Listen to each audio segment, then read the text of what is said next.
بسم اللہ الرحمن الرحیم نحمدہ و نصلی علی رسولہ الکریم۔ صحیح البخاری کتاب التیمم التیمم لوجہہ والکفین، منہ اور دونوں ہاتھوں کا مسح کرنا۔ حدیث نمبر 339۔ ہم سے حجاج نے بیان کیا،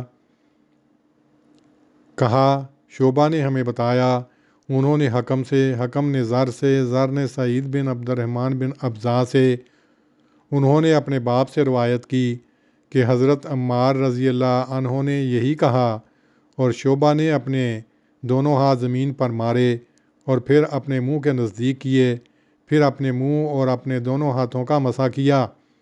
اور نظر کہتے تھے کہ شعبہ نے حکم سے روایت کرتے ہوئے ہمیں بتلایا، کہا کہ میں نے زر کو ابن عبد الرحمن بن ابزا سے روایت کرتے ہوئے سنا کہ حکم کہتے تھے کہ میں نے ابن عبد الرحمن بن ابزا سے سنا، وہ اپنے باپ سے روایت کرتے تھے۔ اور حضرت عمار نے کہا، پاکیزہ مٹی مسلمان کے لیے وضو کی قائم مقام ہے، جو اس کی پانی کی ضرورت کو پورا کر دیتی ہے۔ اگلی حدیث 340 ہے۔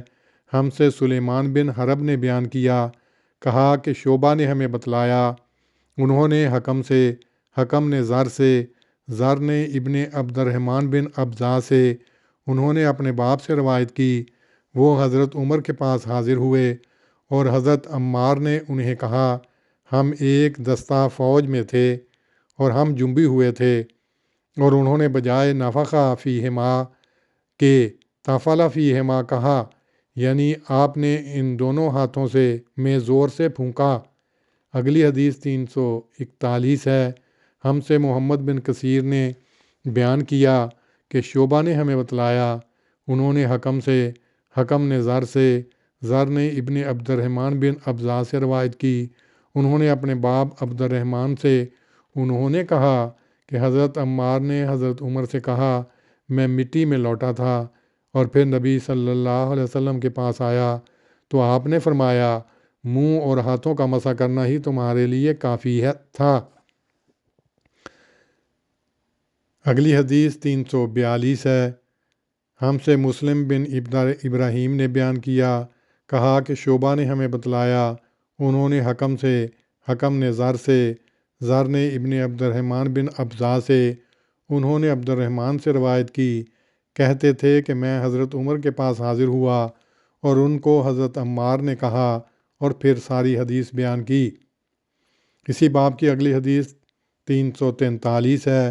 ہم سے محمد بن بشار نے بیان کیا، کہا غندر نے ہم سے بیان کیا، انہوں نے کہا شعبہ نے ہمیں بتلایا، انہوں نے حکم سے، حکم نے زر سے، زر نے ابن عبد الرحمن بن ابزا سے، انہوں نے اپنے باپ سے روایت کی، کہتے تھے کہ حضرت عمار نے کہا، نبی صلی اللہ علیہ وسلم نے زمین پر اپنا ہاتھ مارا اور پھر اپنے منہ اور اپنے دونوں ہاتھوں کا مسح کیا۔ تشریح: ایک مشہور اختلاف کے حل کرنے کے لیے امام بخاری نے پورے جزم و تاکید کے ساتھ باب کا عنوان قائم کیا ہے، اور اس ضمن میں 6 راویوں کی سندیں پیش کی ہیں جو شعبہ سے روایت کرتے ہیں، 3 تو موقوف ہیں اور 3 مرفوع۔ پہلی 5 روایتوں میں امام بخاری اور شعبہ کے درمیان ایک راوی ہے، اور چھٹی روایت میں 2۔ امام موصوف کو اس قدر سندیں پیش کرنے کی اس لیے ضرورت پیش آئی ہے کہ بعض علماء کا یہ خیال ہے کہ حضرت عمار کی یہ روایت اس قابل نہیں کہ اس سے چہرے اور ہاتھوں پر مسح کرنے کا مسئلہ اخذ کیا جائے، کیونکہ انہی سے کوہنیوں اور مونڈھوں اور بغلوں تک مسح کرنے کی روایتیں بھی نقل کی جاتی ہیں۔ ان کے نزدیک حضرت عمار کی وہ روایت قابل اعتماد ہے جس میں علل مرفقین ہے، اس لیے نہیں کہ اس کی سند مضبوط ہے، بلکہ اس لیے کہ حضرت ابن عمر رضی اللہ عنہما اور حضرت ابن عباس رضی اللہ عنہما کی روایت بھی علل مرفقین آتا ہے۔ نیز قیاس بھی یہی چاہتا ہے کہ کوہنیوں تک مسح ہو، کیونکہ تیمم وضو کا قائم مقام ہے، اور وضو میں ہم ہاتھوں کو کوہنیوں تک دھوتے ہیں۔ یہ دلیل ہے ان علماء کی جو کوہنیوں تک مسح کرنے کو ترجیح دیتے ہیں، مگر باوجود ان تمام باتوں کے امام بخاری حضرت عمار بن یاسر کی روایت کو ترجیح دیتے ہیں۔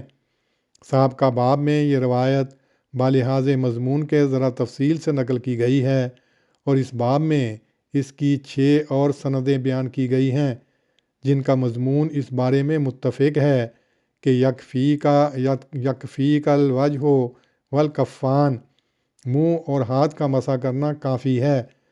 دوسری روایت میں جو نضر بن شمیل کے حوالے سے منقول ہے، اس باب کی تصریح ہے کہ حکم نے نہ صرف زر سے سنا بلکہ سعید بن عبد الرحمن سے بھی سنا۔ دوسری روایت میں یہ زیادتی ہے، السعید الطیب وضوء المسلم یکفیہ من الماء۔